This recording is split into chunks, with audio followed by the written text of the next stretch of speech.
Okay, number four. This is where the rubber meets the road. Fundamentals, the fundamentals of photography, and you add it with a good understanding of composition. That's the space where the magic happens. That's the place we're all trying to get to. And knowing how to give an image a certain look is the ultimate key. So when you go in the field, just having that understanding of, okay, to capture this image, I need a 24 millimeter lens.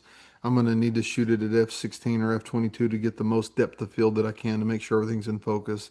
I may need to wait a few minutes or move my position to get the best lighting. And there's sometimes you can't figure out how to give things a certain look. I'll be the first one to admit.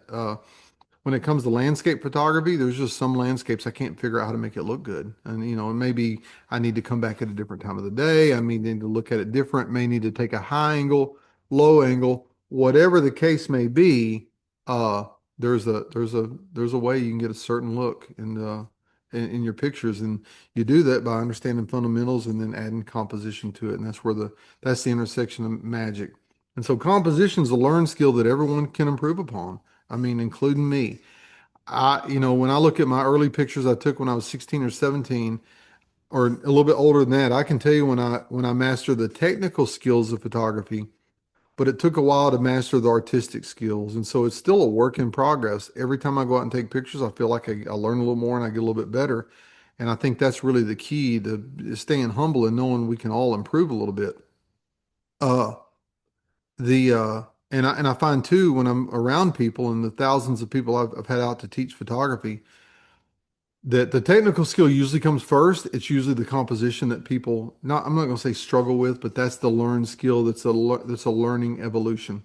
You just every time you go out and you're presented with a different scenario, it's you're presented with the new challenge of how to solve that photographic problem and how to understand that when you have a really good sky, you can have kind of a mundane sort of foreground and everything works together, you know. Uh, it's a good example I tell people all the time, pretty places are it's hard to make bad pictures of pretty places. Good example, if you've ever been to the Tetons before, you know what I'm talking about. If you've never been, there's a place called Mormon Row in Grand Teton National Park. And Mormon Row is this row of these old wooden barns that were built by Mormon settlers back in, I think, the late 1800s. And so you've got all the elements in a great landscape photo right there. You've got the barns in the foreground, and in the background, you've got the four mountains that make up the Tetons. It's the whole Teton range, but you got the Grand Teton, the big one, and you've got all the other ones in that same four peak range. And all you have to do is show up, stand in this one spot because the composition kind of makes itself, and then wait for the sun to come up to bathe it all in magical light and shoot away. That's an easy composition to do. That's what I mean by it's hard to take a bad picture in a pretty place. Almost everybody can figure that out. But you go to other places like this a little more sublime, like Death Valley, how do you do that? And so by learning composition and learning the different techniques you can use, that's how you accomplish that. You understand that if you're trying to take a picture of the super bloom as the sun's coming up, wait for that perfect moment and get low when you can really accentuate the blooms across the field, and you wait for that perfect moment when the sun comes up, you can get a starburst. And all those things were pre-visualized in my mind. I knew what I was going to do before I even did it. And I knew the limitations of the scene. I knew that when I took this picture, the sky was going to be a little bit blown out. But because I remembered number two, I remember those tools I had in my post-processing toolbox, I knew I could add a linear gradient to the shot after the fact and be able to bring that sky down, add a little bit of color to it, and really make the picture pop. I'll tell you, I'll tell you about this in a minute. And this picture here, and there's another one, but this is, well, I'll tell you in just a second. There's another sister picture of that last one. And so a practice protocol for composition. If you're going somewhere familiar, like Grand Teton National Park or anywhere else, look at pictures that other people have done and use that for inspiration. I see no problem with copying someone else's especially as you're learning with copying someone else's composition. Because when it comes to national parks, for example, this land is your land, this land is my land. It all belongs to anyone, every one of us. There's no shame in shooting a similar picture to what someone else has went and done before. Because you're going to find out as you shoot pictures and you become more familiar with compositions, you're going to start finding compositions in similar landscapes that people have never seen before. And so look to other pictures that others have done and use that for inspiration. I went to Acadia National Park for the first time last fall. Never been there before. And so what do you think I did before I went? I looked at others, see what other people have done, found inspiration, found the good locations, went back to those spots and recreated stuff that people had already done before. And I do this a lot too. Make lookbooks of galleries or save web links for inspiration on your phone for field access. So I do this a lot with workshops. If we're doing like a Cowboys and Canyonlands workshop, for example, I will send people a gallery of 20 pictures that I've taken on that workshop before to just say, hey, look, this is what I've done in the past. And this may give you some inspiration of different pictures you can take on this week's workshop. It gives people a good place to start from if they really have no clue what they're looking for or what to do. And I think it's a good practice too to use those lookbook galleries, uh, just because again, if you get stuck on a composition or if you get stuck on an idea, you've got an idea book at your fingertips with that you can have field access and go back and look at and help jog your memory a little bit. And then I do this a lot. I critically think about compositions even when I'm not taking pictures. So I'll often look at stuff, especially around my property, and think, how could I take a picture of that and make it look good?